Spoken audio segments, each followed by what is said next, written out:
Det här på internationella torget är ju att klockan 12 varje dag kommer Cecilia Uddén hit och pratar med en intressant gäst.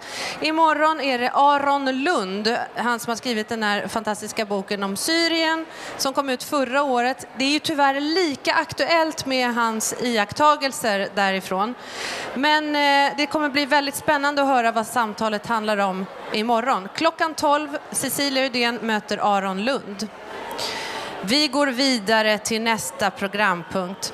Det är ju så att det är Ungern som är temaland på 2015 års internationella bokmässa. Och här för att föra ett samtal om, med rubriken Från holocaust till inkludering så har vi Klas-Göran Karlsson, professor i historia vid Lunds Universitet, och Gergely Pröhle, vice statssekreterare vid Humancapital Ministeriet. They will introduce themselves a bit better than I do, and this program will be held in English. But please give them a warm hand and welcome.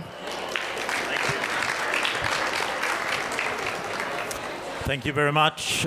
Good afternoon. Hey. We are going to talk for 20 minutes about a very vast topic that is from the Holocaust to inclusion or integration. So therefore we will not introduce ourselves anymore. You could ask afterwards or you could read over there. But I think I'll start immediately. When you have such a vast area to penetrate, you have to choose between two major perspectives. The first one is the traditional historical one. We could start by discussing interpretations of the Holocaust, that is the Nazi destruction of European Jewry, the Nazi mass killings of Roma, Slavs, homosexuals and other groups in the Second World War years, and we could follow the long and twisted road until today's situation, if we call it a situation of inclusion and integration, or maybe we should turn it around and say we have a situation of disintegration and exclusion instead. Which would you prefer? Would you say we have a situation of integration and inclusion in Europe, or is it a situation of disintegration and segregation and exclusion, which is the main feature? I think we have both. And that's true. That nowadays in the social life, it's not easy to distinguish between the both. More traditional societies have probably the question: how can they more integrate the traditional minorities? We have examples in Hungary too, for instance, the Roma minority. But of course, nowadays the refugee issue is another challenge which have to be made concern. Yes. The second perspective that we actually are going to use here is what I used to call a genealogical perspective. That is, we start from today's situation and we try to discuss what history is relevant for understanding today's situation. What history do we interpret, represent, use in order to orientate us in today's difficult Europe? And I think if we choose this latter perspective, we have to choose it on two levels.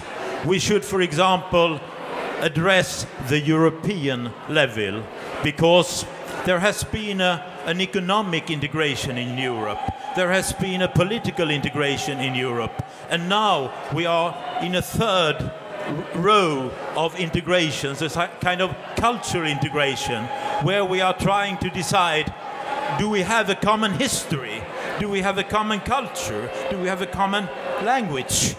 And for about 20 years ago, some wise European person came up with the idea, well, we have the Holocaust, That is our general experience, our general memory that we have together, and we should relate to everything according to this Holocaust history. I have a very brief quotation from 2005. Someone from the EU says, the Shoah, that is the Hebrew term for the Holocaust, is the traumatic experience of Europe's recent history.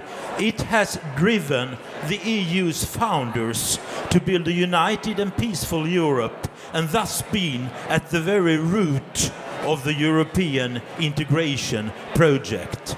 That is, the Holocaust is a kind of foundation for the EU, and the Holocaust is important. Therefore, it's important for the EU to handle problems in contemporary Europe that relates to the Holocaust. For example, problems of anti-Semitism, problems of xenophobia, of racism, etc. That's the first level. But then we have also the national level. And on the national level, for example, our own country, Sweden, entered the Second World War and the Holocaust in 1997. And it's very good to enter a war 50 years after it ended, because you cannot get hurt, and you always know on what side you should situate yourself. But now Sweden is part of Europe, and Sweden is part of this Holocaust education, remembrance, politics that we live in today. And my first question is, Hungary, is it also part of this European discussion of what is the history of Europe? How does Hungary relate to this history? Thank you very much for your question, because Hungary is probably even more than this. We shouldn't forget that we have the third largest Jewish community in Europe, and it is a very special responsibility. It's a richness, it's a very important impact for Hungary, and it's of course a growing consciousness because of the history and because of our responsibility. So you have mentioned Europe and the European historical consciousness. So we can criticize the European Union many times. Every country can have their problems with that. But we should never forget that Europe and the European Union is a clear peace project. And it's a great achievement that we have peace in this on this continent with this really very bloody history. This historical consciousness is very much present in Hungary. It especially very much present, and I think it helps us a lot to develop our consciousness and our responsibility towards all these issues you have mentioned. There is another actual issue which is very important. Hungary is in this year the presidential country of the International Holocaust Remembrance Alliance, founded 15 years ago here in Sweden. So, and it gives us a special responsibility to speak about all these issues and to help the younger generations to be more conscious about all that. Thank you. When I visit Budapest, of course, as a historian, I go to museums sometimes.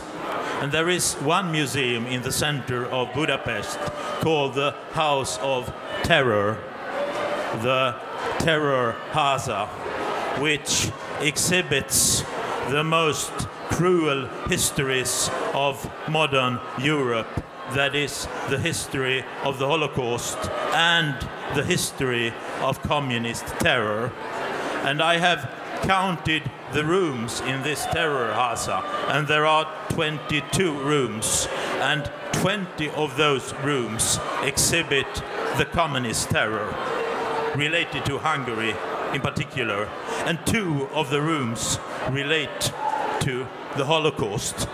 How do you comment on that? Is that a conscious plan? Yes, it is a conscious plan because the House of Terror is not a balanced institution, both for the Holocaust and for the communist terror. There is another museum for the Holocaust remembrance, and the House of Terror is first of all a place and a museum to remember the communist times. Okay. What other institutions and arrangements should you visit in when you come to Budapest in order to see how you handle your modern history? What are the main places for remembrance, for education, for history? You have mentioned these two, the communist era and of course the Holocaust. It's not easy to compete with the singer, but coming from a very musical country, I will try to do my best. Hungary has also a very changing history in the 20th century. So we shouldn't forget 1956, the revolution. Many compatriots here in Sweden had to leave the country that time. So it was a very, very important period in the 20th century Hungarian history. So I would visit the Kossuth Square where the parliament is and where these terrible murderings happened. Of course, the end of the First World War, the Trianon Treaty, is also a very important chapter of the Hungarian history.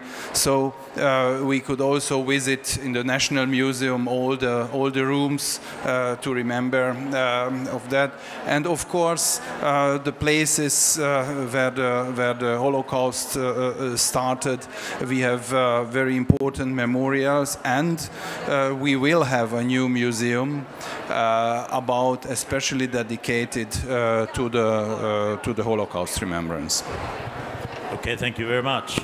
You know, Elvis Presley's song, I think he sings, "Are You Lonesome Tonight?" and someone by the singers behind, she cries all the time and he starts laughing, and it's a very, very famous song, and I think we are getting close to this now, that we are starting to laugh on this very serious subject. I think we should change our perspective a bit, because when Swedish historians or politicians or Hungarian politicians, they use history, they have a kind of general idea that you can learn things from history. And as a historian, I'm always suspicious when you say that you can learn from history. What about you? Can we learn from history? And in that case, if the answer is yes, what can we learn?